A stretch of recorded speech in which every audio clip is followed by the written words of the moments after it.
Bismillah ar-Rahman ar-Rahim, c'est le 5e épisode de la lecture du livre Al-Kafi. Dans les épisodes précédents, on a lu ensemble la préface de l'auteur de Cheikh Al-Kulayni. Nous avons appris l'histoire de l'auteur de ce livre, Cheikh Al-Kulayni, les situations, la société, le gouvernement, etc., etc.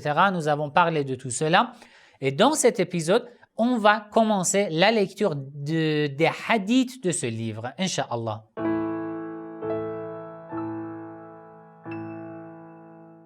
Avant de commencer, si ce genre de contenu vous intéresse, n'oubliez pas de cliquer sur j'aime, de partager la vidéo avec vos entourages, d'écrire votre avis dans les commentaires. Si vous n'êtes pas abonné à ma chaîne, abonnez-vous et cliquez sur la cloche pour être informé dès que je publie une nouvelle vidéo.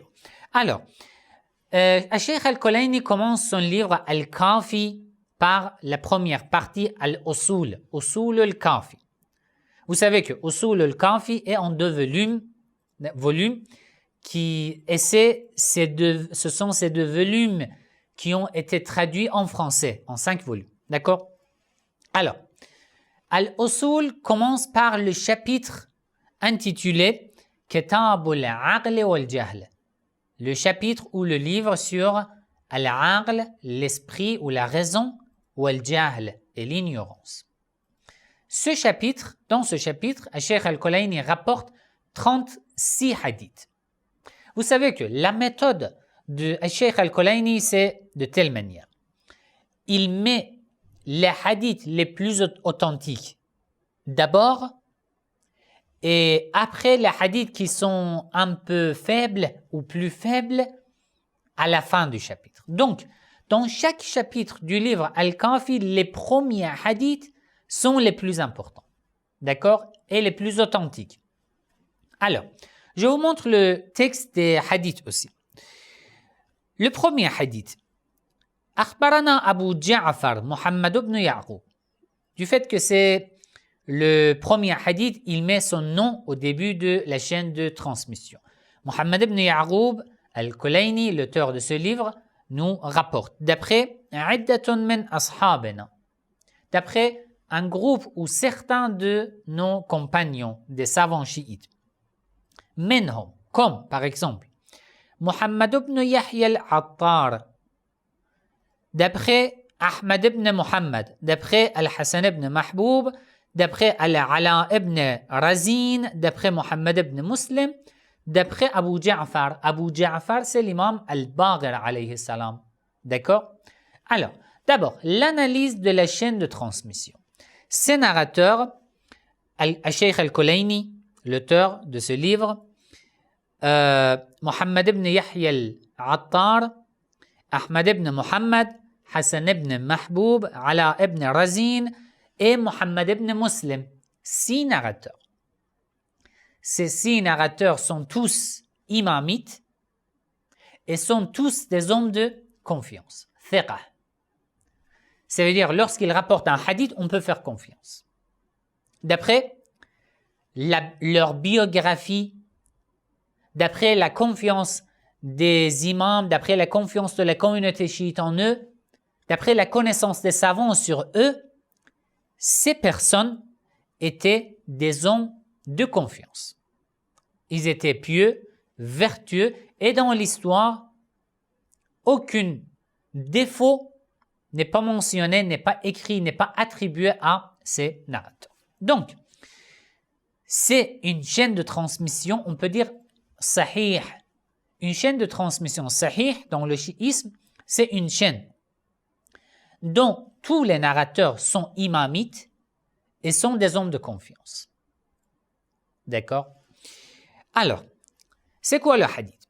Lamma khalaqa Allahu al-aql istantaqahu.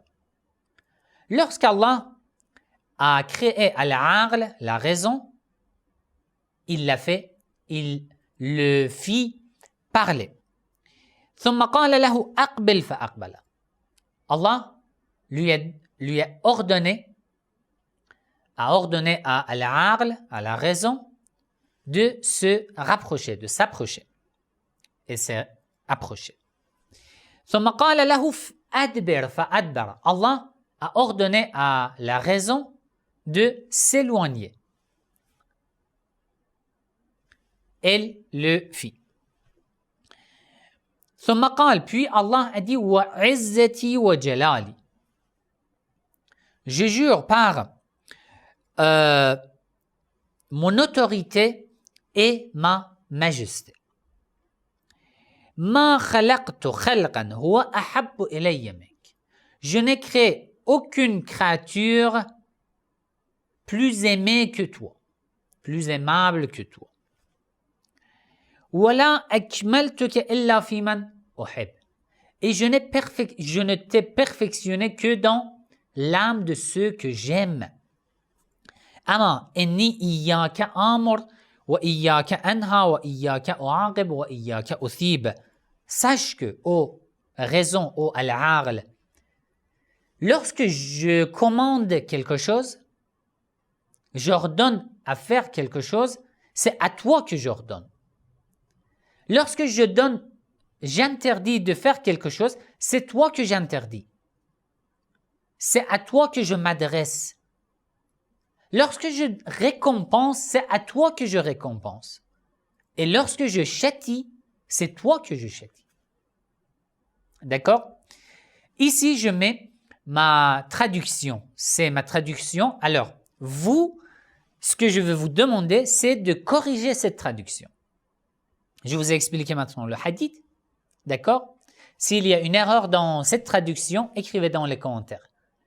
Ou si vous voulez reformuler ces phrases de ma traduction, vous pouvez reformuler dans les commentaires. Je vais prendre le meilleur, Inch'Allah, pour en profiter, Inch'Allah, dans une traduction qui sera imprimée, Inch'Allah, dans les années qui viennent. Alors, c'était le premier hadith. Deuxième hadith. Ali ibn Muhammad, d'après Sahl ibn Ziyad, d'après Amr ibn Uthman, d'après Mufaddal ibn Salih, d'après Sa'ad ibn Tarif, d'après Asbar ibn Nubata, d'après l'imam Ali alayhi salam. Alors, parmi ces narrateurs, tous ces narrateurs sont imamites et des hommes de confiance. Seul Sa'ad ibn Tarif, il n'était pas imamite, sinon il est un homme de confiance, mais pas imamite. D'accord? Comment nous appelons un tel hadith, une telle chaîne de transmission? Tous les narrateurs sont imamites et hommes de confiance. Seule une personne, un narrateur, est homme de confiance. Il est un homme de confiance, mais il n'est pas imamite. Donc, ce hadith est authentique. Ce hadith est digne de confiance. On peut faire confiance à ce hadith. Mais on n'appelle pas ce hadith sahih. On appelle ce hadith muwaththaq. Ça veut dire, on peut faire confiance à ce hadith. Alors, le texte de hadith. Habata Jibra'il ala Adam alayhi salam. L'ange Gabriel est descendu auprès du prophète Adam ala nabiyana wa alayhi salam. Faqal, ya Adam, ô Adam, inni umirtu an ukhayyaraka wahidatan min thalath. Je te laisse le choix entre ces trois. Fakhtarha. Tu dois en choisir un et laisser les deux. فقال له آدم يا جبرائيل وما الثلاث. Adam a demandé quels sont ces trois. L'ange Gabriel a demandé al-aql wal-haya'u wad-din. Tu dois choisir entre al-aql, la raison, la pudeur et la religion. فقال آدم إني قد اخترت العقل. Adam a dit, je choisis la raison. Al-aql. L'ange Gabriel s'est adressé à la pudeur et la religion. Il a dit, vous devez partir. La pudeur et la religion ont répondu à l'ange Gabriel. Allah nous a ordonné de ne pas abandonner la raison. Jamais. Nous serons toujours avec la raison. L'ange Gabriel a dit, alors vous pouvez rester. Et il s'en alla. D'accord? J'ai mis ma traduction ici. Si vous voulez reformuler cette traduction, écrivez dans les commentaires. Écrivez hadith numéro 2 et votre traduction préférée ou votre correction, vous pouvez écrire dans les commentaires. Hadith numéro 3. Ahmad ibn Idris, d'après Muhammad ibn Abd al-Jabbar, d'après certains compagnons. Certains savants chiites, d'accord, ils ont attribué le hadith à l'imam al-Sadiq alayhi salam. Rafa'ahu ila Abi Abdillah. Un tel hadith, on dit la chaîne de transmission d'un tel hadith est coupée. Pourquoi? Parce que, premier narrateur, Ahmad ibn Idris, Muhammad ibn Abd al-Jabbar, après il dit Ba'd ashabana. Certains de nos profs, de nos professeurs, bon alors même si on fait confiance à certains de ces professeurs, il dit Rafa'ahu ila Abi Abdillah. Mais ces professeurs n'ont pas mentionné le nom des narrateurs jusqu'à l'imam al-Sadiq alayhi salam. Rafa'ahu, ça veut dire ils ont attribué le hadith à l'imam al-Sadiq alayhi salam sans mentionner le nom des narrateurs. Un tel hadith est mursal ou marfu'a, qui n'est pas 100% authentique. Mais si il conforme aux enseignements du Coran ou aux enseignements, au contenu des autres hadiths authentiques, comme le premier hadith et le deuxième hadith, dans ce cas, on peut faire confiance et on peut l'accepter. Le narrateur demande à l'imam al-Sadiq alayhi salam, mal aql, que signifie al-aql? L'imam al-Sadiq alayhi salam a dit, ma ubida biha ar-Rahman. Al-aql est ce que, grâce auquel le tout miséricordieux est adoré. Allah est adoré. Ar-Rahman. Waktusaba bihi al-Janan, et grâce auquel le paradis est gagné. Qala qultu falladhi kana fi Muawiya. Le narrateur dit alors ce que Muawiya avait n'était pas al-aql. L'imam al-Sadiq alayhi salam a dit ce n'était que de ruse et de tromperie. Tel qu'un nakra et al-shaytan. Il ne profitait pas de al-aql, car al-aql doit te rapprocher de ton Seigneur. Mais ça, c'était de ruse. Pas al-aql.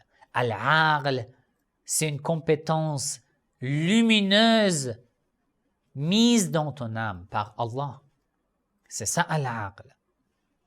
Vous voyez que la définition religieuse de al-aql, d'après ces hadiths, est différente avec ce que nous avons dans nos arrière-pensées. Vous voyez? وَهِيَ شَبِيهَةٌ بِالْعَقْلِ وَلَيْسَتْ بِالْعَقْلِ. L'imam alayhi salam dit ce que Muawiya avait ressemblait à al-aql, mais n'était pas de al-aql. Quatrième hadith. Muhammad ibn Yahya, d'accord? D'après Ahmad ibn Muhammad ibn Isa, d'après Ibn Faddal, d'après Al-Hassan ibn al-Jahm, d'après l'imam al-Rida alayhi salam. Hassan ibn Faddal est un homme de confiance dans cette chaîne de transmission, mais il n'est pas imamite. Les autres narrateurs sont imamites et des hommes de confiance. Donc, tous les narrateurs sont des hommes de confiance, juste un narrateur n'est pas imamite. On appelle ce hadith un hadith muwathaq, un hadith, on peut faire confiance à ce hadith, mais bon, on ne l'appelle pas sahih. D'accord? Alors, il dit, j'ai entendu l'imam al-Rida alayhi salam dire Sadiqu kulli mara'in aqluhu. L'ami de toute personne ou de tout individu est son aql, sa raison, wa aduwuhu jahluhu, et son ennemi est son ignorance. Voilà. J'ai mis ma traduction ici. Vous pouvez corriger cette traduction dans les commentaires. Inch'Allah, écrivez, ou si vous voulez reformuler la phrase, avec plaisir, écrivez dans les commentaires. Je vais prendre la meilleure proposition dans les commentaires, Inch'Allah. Ces hadiths sur al-aql sont très importants, surtout la suite de ces hadiths. Comme je vous ai dit, il rapporte 36 hadiths dans ce chapitre sur al-aql. On arrive aux hadiths qui sont encore très intéressants et ça prouve le statut de al-aql dans la religion, dans l'islam, dans le chiisme. D'accord? Inch'Allah. Dans les épisodes suivants, je vais essayer d'être encore plus rapide pour pouvoir lire encore plus de hadiths sur de Al-Kafi et d'analyser les chaînes de transmission et le contenu de ces hadiths. Si vous avez des questions, n'oubliez pas d'écrire dans les commentaires. Inch'Allah, je vais noter les questions et je vais répondre. Wassalamu alaikum wa rahmatullahi wa barakatuh.